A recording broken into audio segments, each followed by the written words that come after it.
I remember it like yesterday when Matt came down the stairs and said so casually with a smile, I booked a one-way ticket to Santiago, Chile. I thought to myself, is this real? Can we really leave our amazing careers, friends, and family?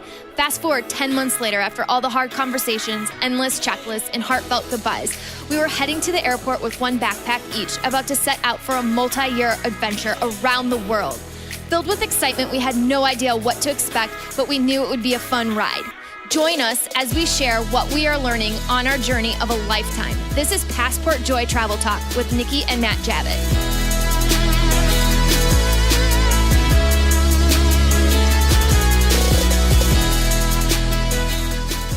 All right, thank you so much for joining wherever you might be in the world. This is Matt Javitt and Nikki Javitt. We are a couple that has been traveling full-time for over 15 months now, and we are documenting our journey on this podcast and our website, passportjoy.com, in the hopes that we can help make your traveling easier for others, or make traveling easier for others that are looking for that weekend getaway or that week-long vacation, or who might be planning to do something like we've done and do some long-term traveling. We are currently sitting in a small Airbnb in Belfast, Northern Ireland. It's in a shared accommodation, but the host is out of town for the weekend, so we had the whole place to ourselves, which is kind of nice.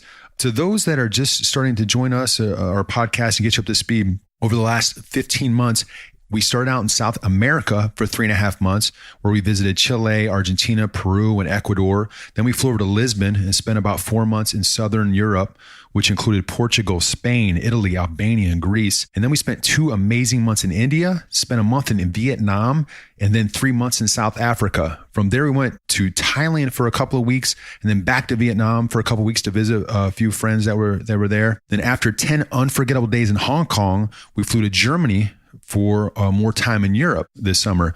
Since then, we visited Munich, Amsterdam, Prague, Vienna, and Budapest.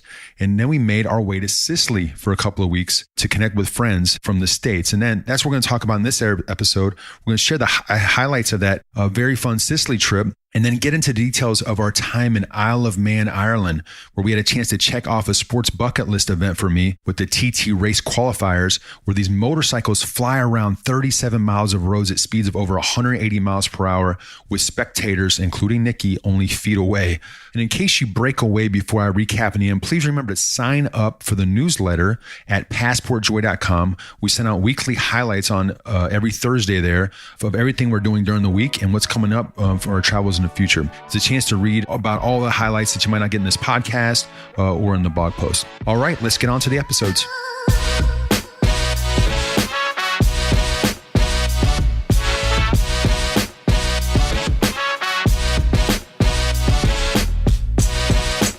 Buongiorno. Let's talk about Sicily. The reason that we went there is we had 2 friends that had planned about 2 months prior to the trip going to Sicily, and they reached out and said, hey, would you guys want to meet us there? And so we changed our European plans to meet them because absolutely we wanted to hang out with friends on this amazing Italian island. So we flew over from Budapest, got into Palermo, and met one friend, Amanda, and then our other friend, Darius, came a day later, and it was a blast. I'll let Nikki jump into some of the context of the trip. Hey, so yeah, basically this podcast is just an overview of how Sicily, just the different cities are, similar, but if you travel to all the different cities, they can be quite different. And then some of the information that we got prior to going here, advice that we took and advice that we didn't take, and then, just that. But anyways, so Sicily itself, the island's landscapes and the sites are just as diverse as the people and cities. So the coastline alternates between sandy beaches and hills and then cities. And then sometimes you'll see palm trees intermixed with cactuses and vineyards. But the people are what make it amazing. So the people are passionate.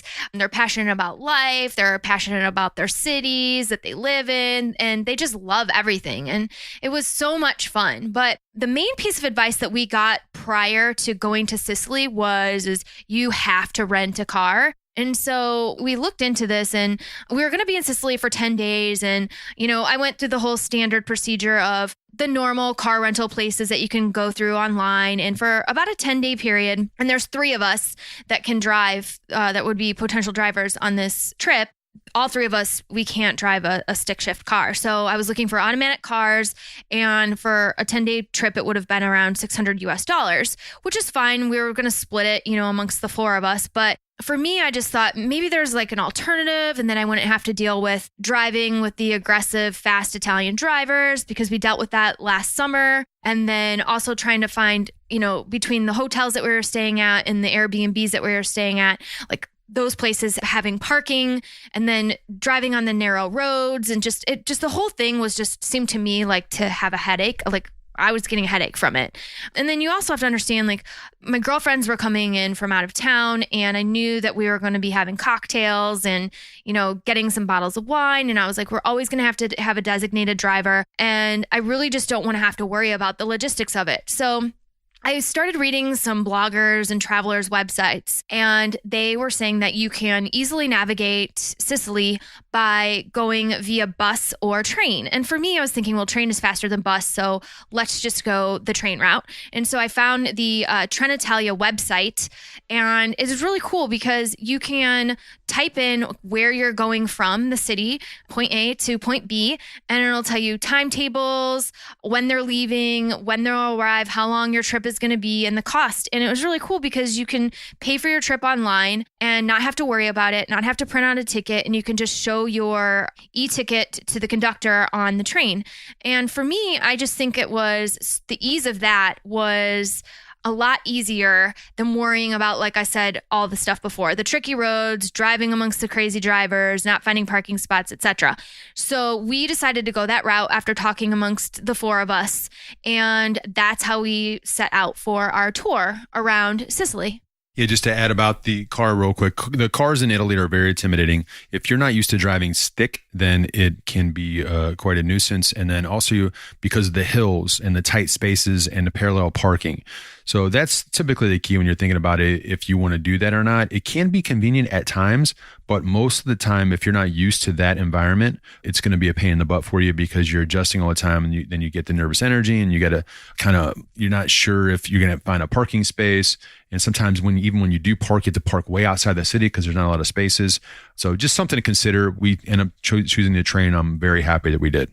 Okay, so what we did is we started out, we flew into Palermo, and then from Palermo, we took a train to Cefalù. And then from there, we took another train to Noto. And from there, we took another train to Catania, and then another train to Castellammare del Golfo. And I just want to go and explain just the similarities or differences between each one of these in case you want to go and visit these cities.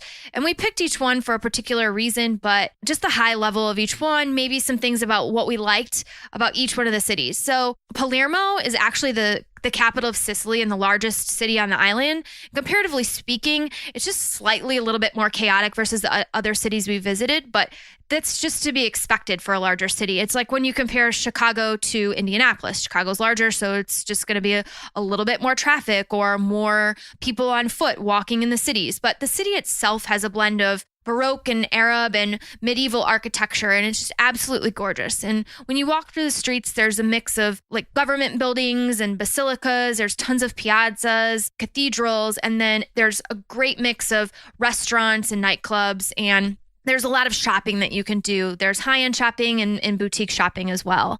Yeah, so my highlight came when we were just walking through the closeness of these neighborhoods in the city. To paint the picture, you've got these narrow streets, and sometimes they open up into little courtyards where you can fit a few little businesses. In this case, there was probably 2 or 3 little bars that were serving wine and beer out into this courtyard. And they've got like picnic table-esque setup where plastic chairs out there, and they kind of just a makeshift area where they're playing music and they're selling different varieties of food. But one guy actually had his grill out and open, and he had a wide variety of sardines and octopus and different fish. And so we ended up getting a plate of calamari, fresh calamari, and this stuff's coming straight off the sea. and just enjoying that in the open area and be able to see the locals interact and the passion as they talk, because it seemed like every time they're yelling, but they're not necessarily yelling. That's just how they talk. And just to be able to see that and listen to the music and catch up with because that was the first night that all four of us were together. It was a really fun, enjoyable time. And then we ended up going to get dinner shortly thereafter, a couple hours after that, at a place called Fiero de Cavallo. I'm probably screwing that up, but I'll have the link in the show notes. But we get there and it's packed, because earlier in the day I did some research and found it was like one of the best spots for locals to get a local cuisine. And sure enough, it was packed with locals. So we had to wait for about an hour and 20 minutes to get in. But during that process, they came out and they gave us free wine and free appetizers. And it wasn't just us four. It was about probably 15 people outside. And so we had a chance to talk to the other people outside waiting in line and just have fun and waiting for our time to get in. And once we got in, we had a blast. It's a typical, I say typical, it's a local spot where it was everybody talking over each other loud, drinking wine, just having a good time, and really enjoyed that night. It might have been a variety because it was our first night out together, but it was just a lot of fun catching up with everybody and enjoying that. So the next town we went to was called Cefalù, and it was about a 55-minute train ride away from Palermo, but it was your typical beach town, and it had like the medieval vibe to it, cobbled streets, super laid back, and there was mainly like boutique shopping. And what it felt like to me is that more of your local artists selling their handmade jewelry, or a couple times we were walking by and you could actually see the artist inside of his little studio painting on the canvas itself. And so it was really cool just to see that. And there's tons of little Italian restaurants alongside the waterfront, in addition to cafes within the town itself. But there was an amazing beach there that was just sandy, sand for days, very clean. And I didn't swim in it or, get to sunbathe, but I did walk the length of it a couple times, and it was a very popular place for people to go. And Matt had told me that him and Darius had gone there. And a funny story was that they were just going to go and lay out for a couple hours or an hour. And when they laid down, there was maybe 10 or 15 people there because it was early. And then by the time they had woke up and like opened their eyes, it was just like chock full of people. So it's definitely a popular destination for people to go to. And it was absolutely gorgeous, and I highly recommend going there. And it's definitely like a day trip from Palermo, but I recommend staying there for at least one night just to see the vibe of the city at night too, because there's a ton of things for you to do. Yeah, I really enjoyed that romantic town. It's just super chill and relaxing, but it had so much character to it. A funny story, when I was working out on the beach, as I was working out, these three Asian American ladies approached. I had a chance to talk to them a little bit, and then they went closer to the water, and then a fourth friend joined them. She had a camera, and so I had a chance for no less than 20 minutes.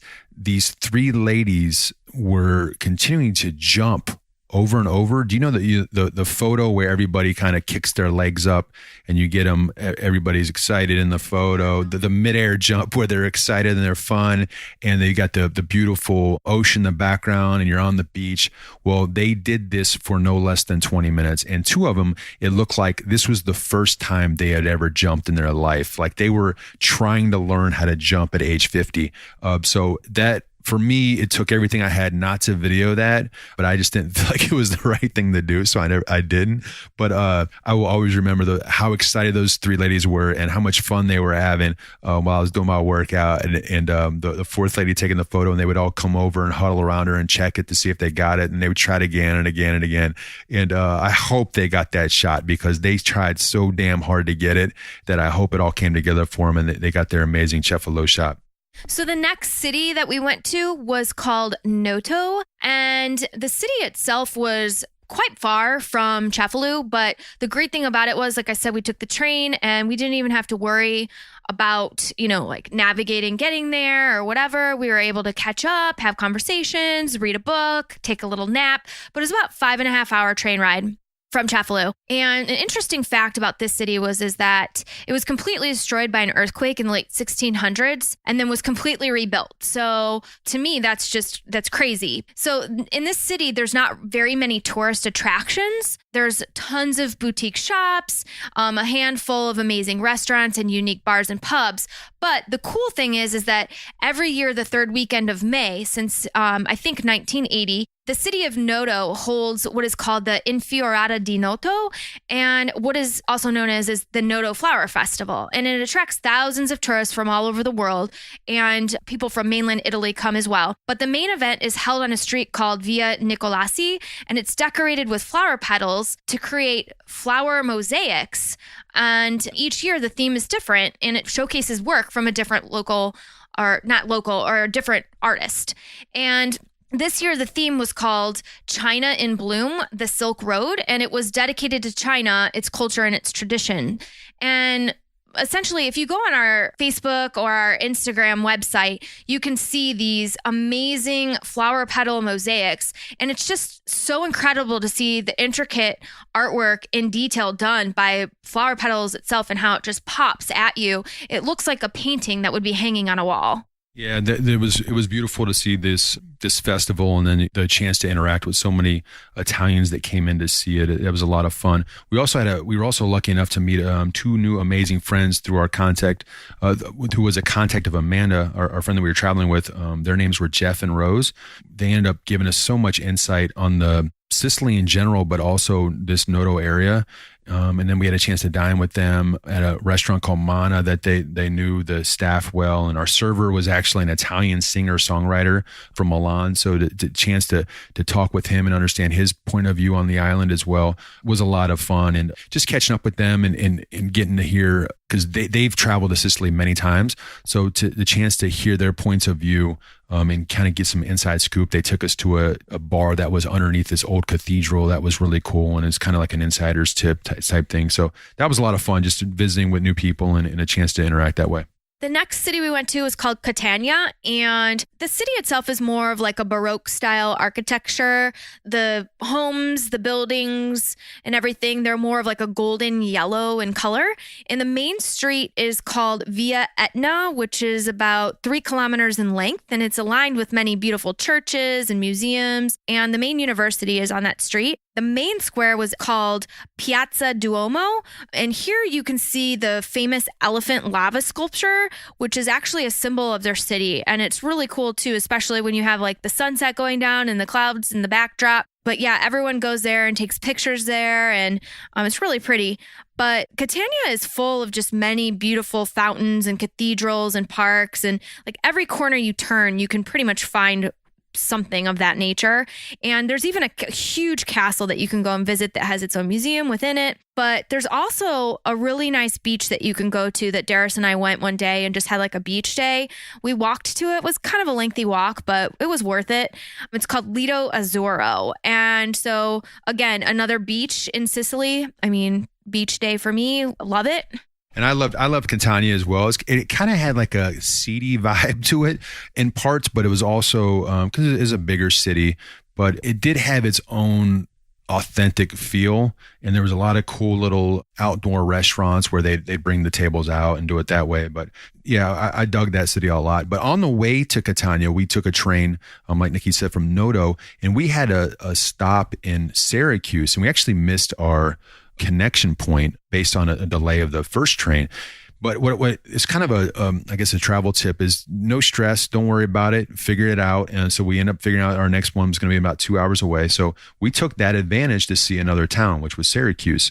And luckily, the crew that we were with, we didn't mind lugging our backpacks about 20 minutes to find a good brunch spot and kind of hang out for a day. And then I had a chance to break away for about an hour on my own and walk through this city, walk through the market and see different parts of it. So it's one of those things where don't get stressed out. Just, I guess, find a new way to make a new opportunity out of something if something bad happens. So for our last city that we went to was called Castellammare del Golfo. And the reason we went here is because my very good friend Darius, who came to visit us, her grandmother was originally from the city. And we really wanted to, and knowing that she was coming to Sicily for the first time, just do something super special for her so she could, visit the city where, she basically was from. And so this city itself is a fishing port, and it's filled with just colorful boats and sailboats docked all along along the port, and like houses are just nestled alongside narrow incline cobbled roads, and like intermixed amongst all this is like restaurants and homes and small boutiques, and you can see like women hanging fresh laundry outside of their windows and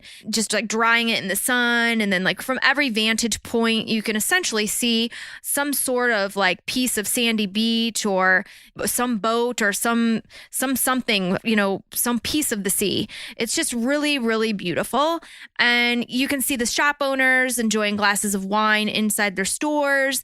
Like children are just playing in the streets until 1 a.m. And typically those children are the children of the shop owners. So it's a very family friendly environment. And then all along, there's little pubs and restaurants, there's music playing, and just tons of places that you can go to. It's very vibrant. And although I would call it like a sleepy beach / boat town, fishing town, it stays alive like pretty late at night. So highly, highly, highly recommend. Very laid back, but it is vibrant until like the wee hours of the morning. Yeah, this was definitely my type of town where you can just feel the culture, the generations that have been there forever.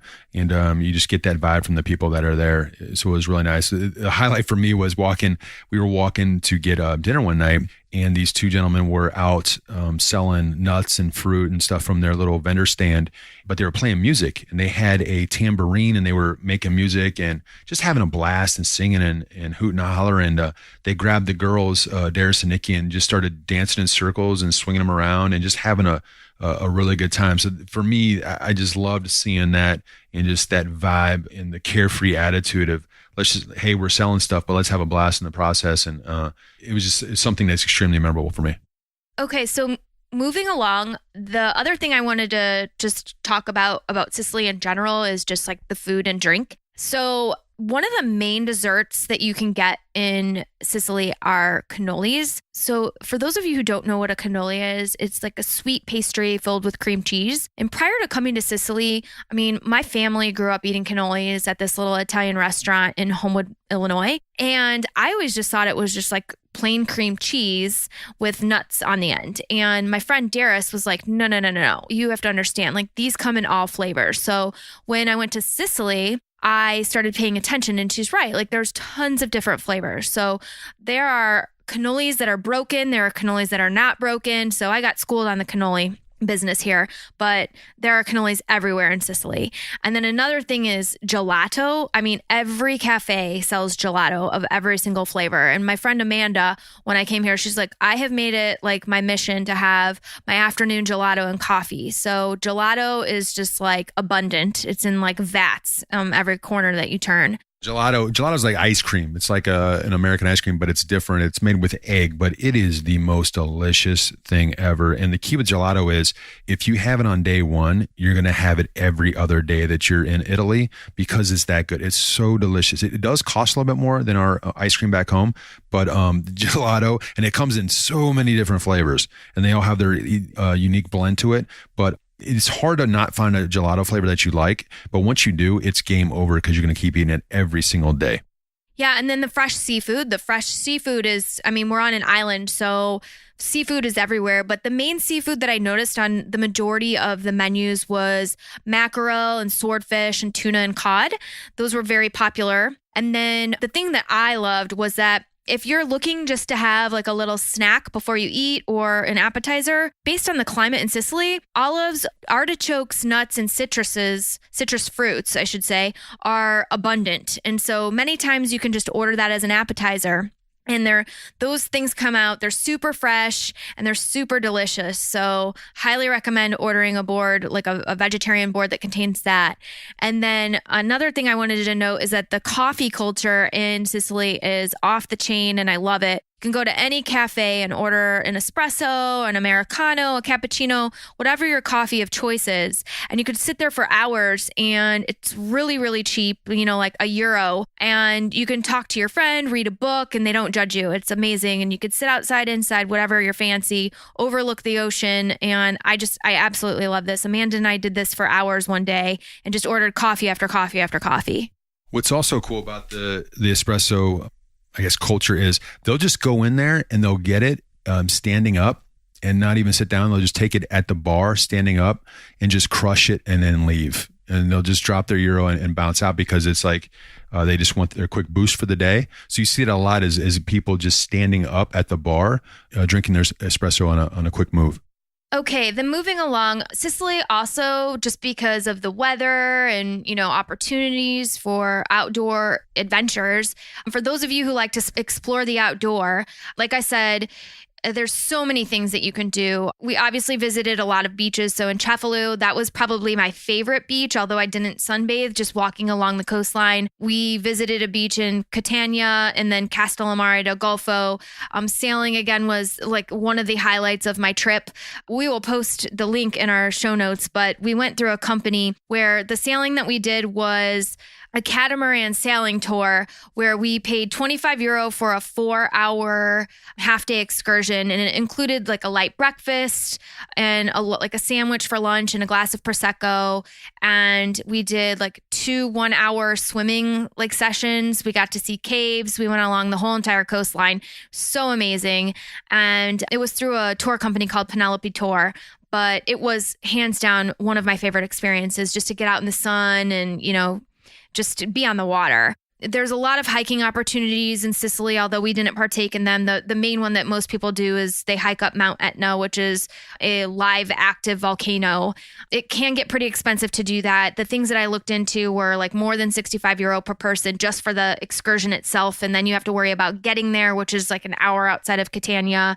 And then like transportation, either driving, parking, or taking another train to get there. But parks are everywhere.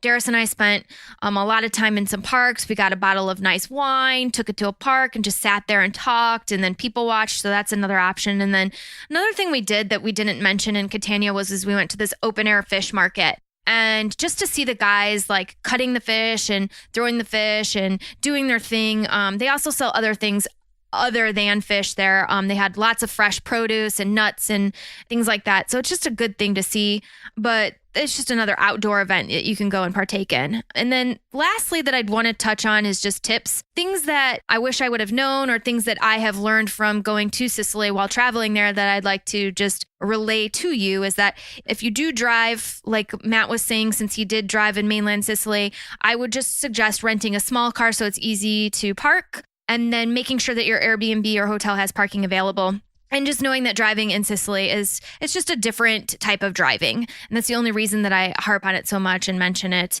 Another thing is that checking the train schedule online in advance. We did not do this except for maybe like 2 or 3 days in advance. And some of the time slots that maybe we would have chosen they did indicate online that they were full. So if you are on a tight schedule, you may want to do that maybe a week in advance. They do say on the Trenitalia website that people do book like 3 months in advance, but I don't know if I'd really actually do that.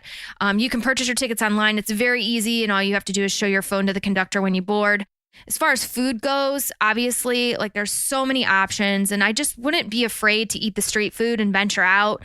Again, like Matt had said, like eating fresh seafood in the street. I ate tons of deli sandwiches where you can go to a deli sandwich and get a panini, like a fresh grilled panini from Deli Goods for like €2, as opposed to sitting down at a fancy Italian restaurant and spending €30 per person. So just being not afraid to venture out. And then my main thing that I would definitely recommend, irregardless of how you travel, whether you are going via car or you are traveling by train, is just pack light. I mean, going from city to city, packing light, it's just going to be a lot easier instead of lugging around a huge suitcase full of stuff. So that's it. So I hope that what we mentioned helps you guys and that you enjoyed this. And the next time that you either go to Italy or you go to Sicily, that you enjoy what you hear.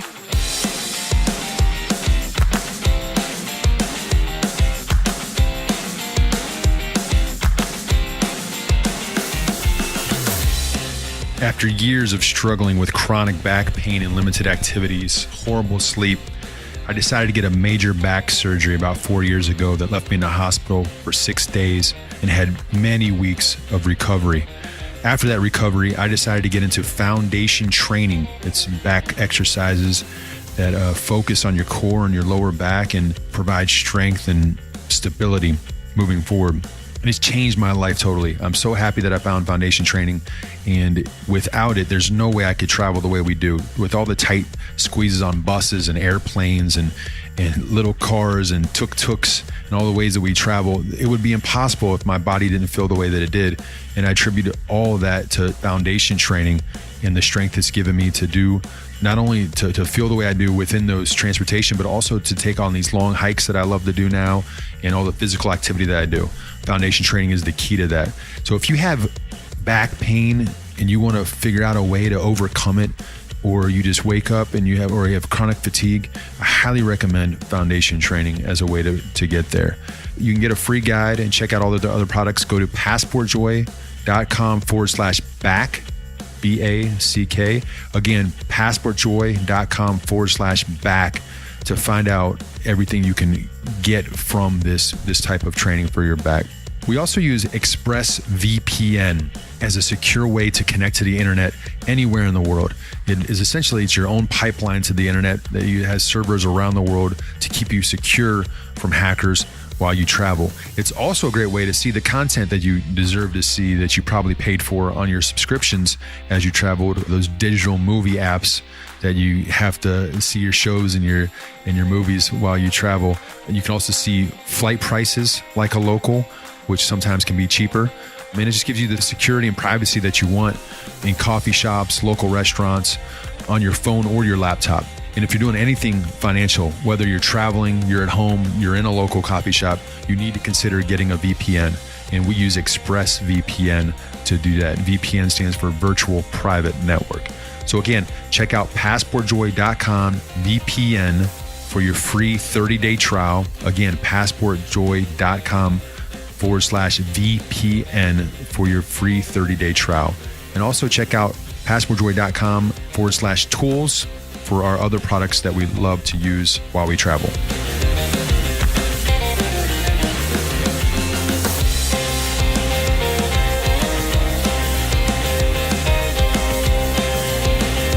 All right, so from Sicily, we flew to London. We had a good cheap budget flight there, and we could use points. It was a late night flight, so we could use points to stay at a hotel. So we did that, and then we took about 9 trains to Liverpool and stayed in Liverpool. But unfortunately, we had been so tired from the 10 days at Sicily that we didn't take advantage of Liverpool at all, and we didn't want to rush it. And it goes back to our thoughts on you don't have to do everything all the time. So we decided not to do much in Liverpool except chill out in this small town that we stayed in at an Airbnb and enjoyed it and slept and got our rhythm back so we could really enjoy the Isle of Man. And Isle of Man, Ireland is a small little island of about 85,000 people that really, it's off the radar. It's in between Ireland and England, and it's a tax haven. They call it a tax haven because it's got really good tax, corporate tax setup benefits, and it's huge in e-gaming, like PokerStars is there, and it's also a big financial hub. So, but it's a small town usually, but the last week of May and the early June, it gets crazy with these TT, Tourist Trophy motorcycle races. I'll give you a little insight Nikki put together. It's been going around since 1907. It's a time trial format. So even though the motorcycles on the racetrack at the same time, they're not racing. They're racing against the clock more so than each other at the same time. And it's known as the most dangerous racing event in the world. And it absolutely is. It's 37.7 miles in length per lap around this island. And then the main races, there's 2 main races, they do 6 laps. So that's over 200 miles on motorcycles. So since the beginning, there's been over 255 fatalities. And that includes this year. There's actually 2 deaths while we were there. So you're wondering, like, how the hell did you guys find this? What made you go there? About 6 years ago, we were watching an HBO Real Sports special at home. Nikki and I used to love that show. But we were watching the show and they did a special on the Isle of Man TT races. And as we were watching it and watching these motorcycles go around the track and just the chaos of these roads, like just regular roads, and these motorcycles just flying by at 180, 190, 200 miles an hour. The 206 is the fastest speed at one point on the track. I call it a track, but they're roads. But we watched this and we were just like, I told her, I was like, man, someday I want to go there. And so this year it lined up and we got the cheap flight and we had a chance to meet there, and we're meeting friends in Ireland. So we did it. We took the time and put aside the money and we made it happen. So, and we were extremely happy that we did. There's so much that I want to talk about in this trip, but I'll put a couple of links in the notes that you got to check out if you're interested in this type of thing. One is I'll show you the original HBO special that I saw that turned me on about. It's about, I think it's like 11 or 12 minutes. The other is this, it's a Subaru car going around the track, going around the 37.7 miles at about the same speed as these motorcycles. So you get a really good chance to see what the track looks like from the viewpoint of what the motorcycle would look like. And it is just crazy that they go around these tight corners as fast as they do, and then they get up to the speeds that they do on these roads. Now remember, this is a very eco-friendly island.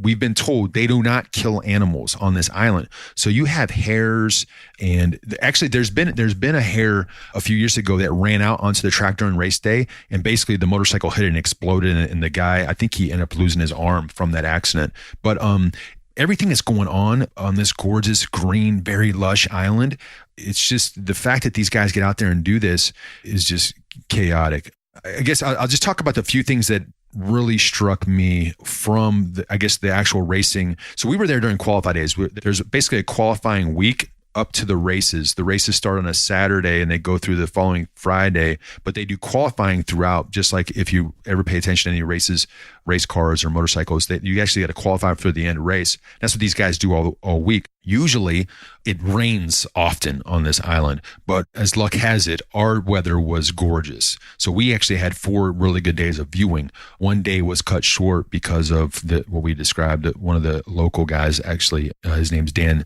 Kneen, he died on the track on the first lap. So that day was cut short. The other 3 days, though, we had a chance to view it and get close to the qualifiers and the motorcycles as they were going around. And the speed is just bananas how fast they fly.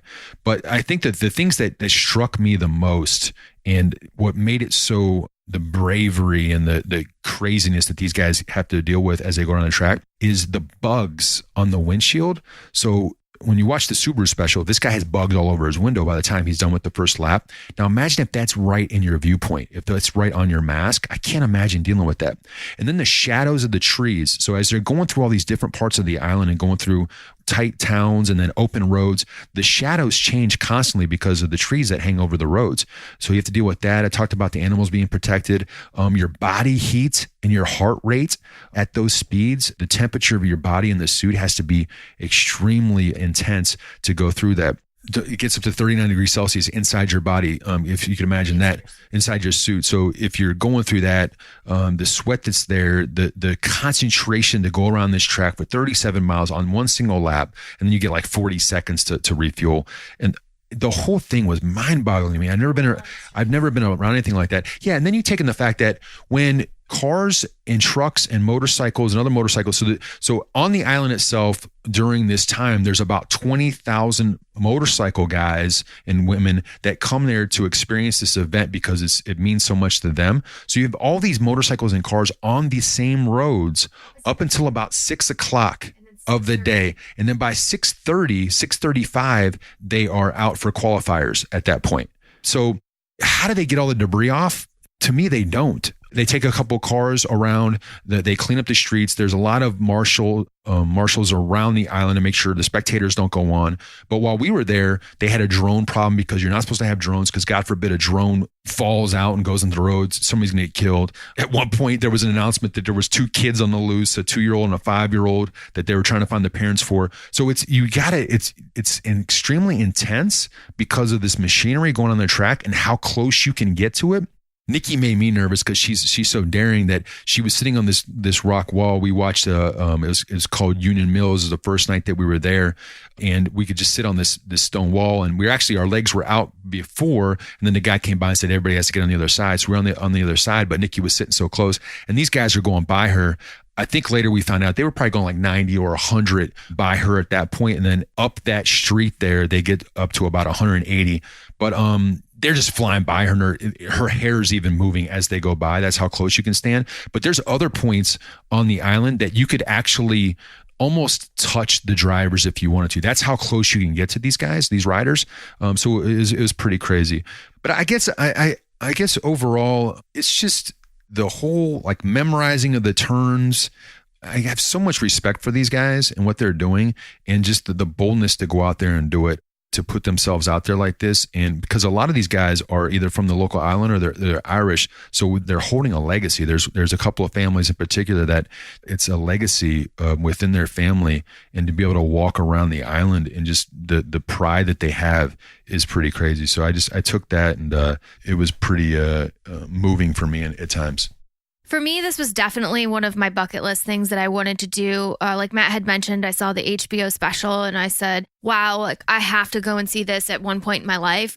The only real comments that I have on it after having seen it live in action and in person is that the sportsmanship that goes into this it's just crazy. Like the concentration that it would take to go around a track like that at that speed, the physical demand that it would take to do that, I can't even imagine.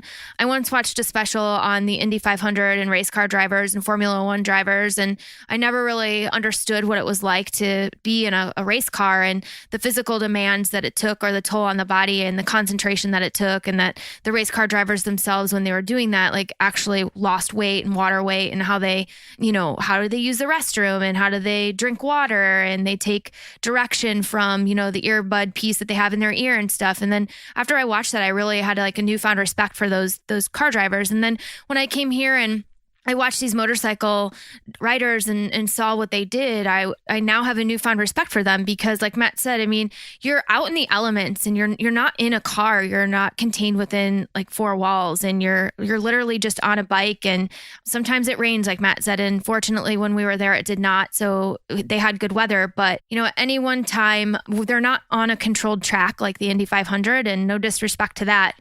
I'm not trying to compare, this is not comparing apples to apples, but this is literally driving on city roads, and at any one time an animal can just cross the track. And there's other factors, like there's actually a spectator that, went out on the road because they just wanted to get closer. And these guys are risking their lives. And I'm not, saying that this is something that people should do, but they do that. And this is something that they're passionate about and that they love. And to go at these speeds on these bikes is absolutely insane, but they do it and they're passionate about it and they love it. And it's pretty freaking amazing. And for me, I wanted to sit so close because I thought to myself, hey, like I'm here and I can do it. And this is as close as I can get. And I just had like this real like need to feel this speed. And it's something like that you cannot describe when you have a bike going past you at 100 miles per hour. But it's something I'll never probably ever do again unless, a group of friends say, hey, let's go to the Isle of Man and watch the TT motor races. So if I have a group of friends out there that want to do it, yeah, let's do it. But it's a very unique experience. Mad props to the guys who do it. It is so badass. And yeah, it's really, really cool. Yeah, and it was really neat to meet the other people that were traveling there. There seemed to be a lot of Germans and other Europeans, but we've also were told that there's Australians and people from all over the world, and Americans are starting to go there more often. And I really think it's one of those events that it's going to continue to grow, because there's nothing like it on the planet. And I've been to PGA golf events, and as close as you can get to a professional golfer, that's a really cool event in my mind. And that's similar to this. You can get so close to these professional riders. It's kind of that intimacy that you have. And then the respect that you hear from the other riders from around the world, that they look at these guys like, you are the baddest asses ever. It's really neat to see that, because they let the locals out on these roads too, because there's parts of the strip during the day that there's no speed limit. So, and it's always no speed limit on the island. So you've got a lot of people out there that they buy a Ducati and they finally get a chance to open it up a little bit on these roads, and they take it there. And like I said, there's 20,000 bikes on the road. So they take these bikes there and they open them up. Sadly, there was a death on the Sunday before we got there from somebody doing just that. They take these bikes and they can't control them because they're not pros like these other guys. And they end up wrecking them. So there was a few accidents while we were there from the amateurs that did it. So I don't know. You can probably tell I'm a loss for words, because it's so unique. I'm a huge sports guy, and I respect so many different elements of what athletes go through. And this was just, I guess, the the intensity of concentration was what the most impressive thing to me. And just that, like, there's so many elements to the activity. It's just crazy. So if this interests you at all, I would tell you, watch the Subaru video that I'm going to post in the show notes. That gives you the best idea of what it's like to go around the track. Oh, and by the way, so Nikki and I, we went through it's called a taxi tours. We got an Audi with a gentleman. It was a paid tour that we went, and we got in an Audi. I forget the kind of Audi, but it was a fast car. But we got taxi tours. And so we got in his car, and he gave us his version of the history of the race. And we went around the 37.7 miles with him. And we also got to see how the motorcycle riders hug different curves. And he got up to about 80 at one point. So he got us to good speeds at some point to see what it was like. And we even went over one jump at one point. But I say, watch the Subaru video, and then also maybe watch the video that I put on the HBO special that really turned me on. And if you have any questions on this, just post comments on the show notes, and I'll do my best to reply to them, because they are excellent. There's a lot of stuff to learn about this, but that's it. Thanks so much for listening.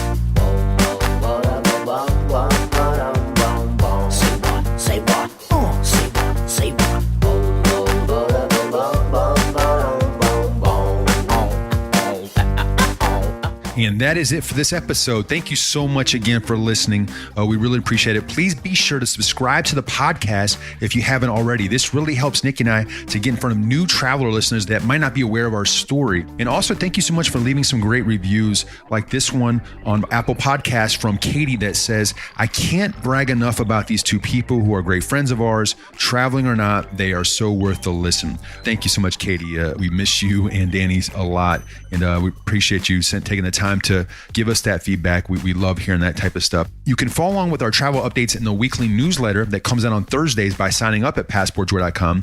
You can also find our latest blog posts, travel tips and tools there, as well as our social media links. As always, I list out the important links that we talk about today in today's show notes, so you can find them under the podcast tab at passportjoy.com under this episode listing. We will be back with you next week to talk about our time in Ireland. We're so excited to be here. Until then, safe travels to wherever you might be heading next.